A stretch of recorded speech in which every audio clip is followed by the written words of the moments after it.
So actually developing something like a town centre is a very complicated process and requires pretty careful phasing and balancing of what's going in where. It is a plan that builds on what already exists. It is not a plan that calls for demolishing what is here and starting over. There is this broadly shared notion, for whatever reason, that the best thing for a healthy fiscal environment is a lack of development, and that new development actually places additional burdens on existing taxpayers.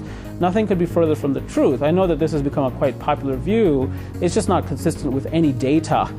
First of all, the notion of stopping growth is just not realistic and not even desirable, because growth also links to economic well-being and many other things that we know are positive and are desirable.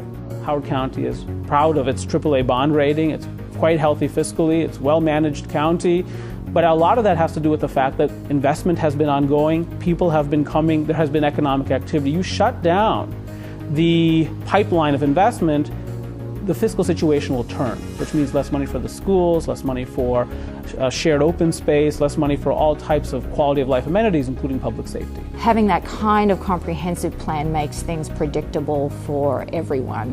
Whenever a well-planned community is created with higher density, larger structures, mixed uses, a range of housing choices, it's been a win-win situation for everybody, including the residents of nearby neighborhoods that are the ones who generally fear this.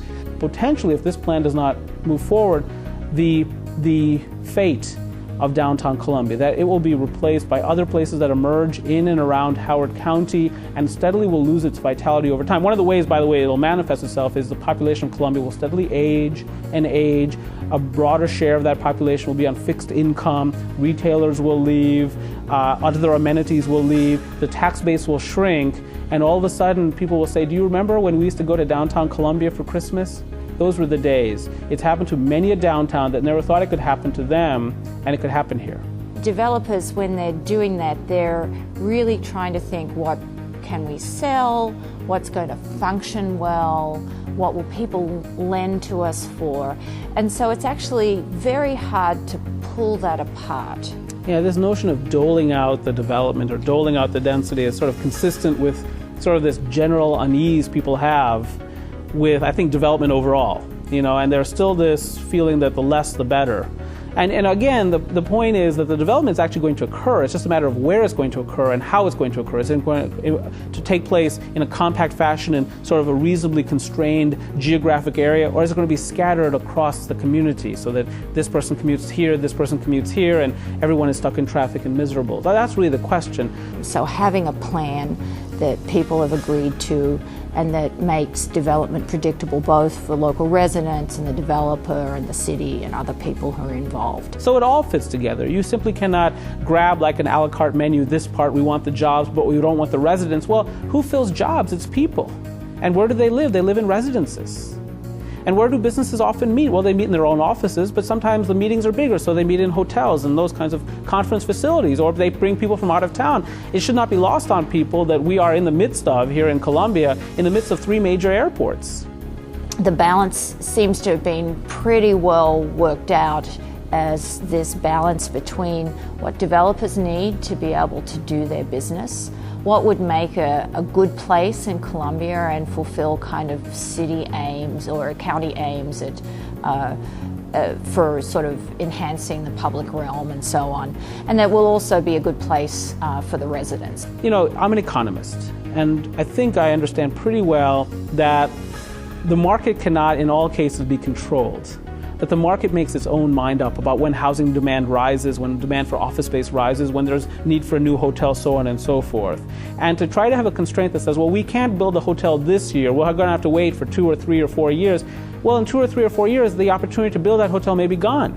The opportunity for Columbia to therefore gain that lodging market share might be gone, because in Laurel they may have built that hotel. And I think that if it's not done, I think this could end up being a town in which the population starts to shrink, and it could even be a town in which real estate values could stop climbing and start going the other direction. The competitive balance changes quickly. When one society or community falls behind or fails to make progress, other communities will step up and make that progress. And the question is, which community in Central Maryland is that going to be? Is it going to be Catonsville, Columbia, Laurel, Silver Spring, College Park, Germantown, Bethesda, Rockville, whatever it happens to be? Some of those communities are going to be ambitious and do the right things, and some are going to fall behind. I think the people who live in the nearby neighborhoods, in the villages of Columbia, when this gets built, are going to love it.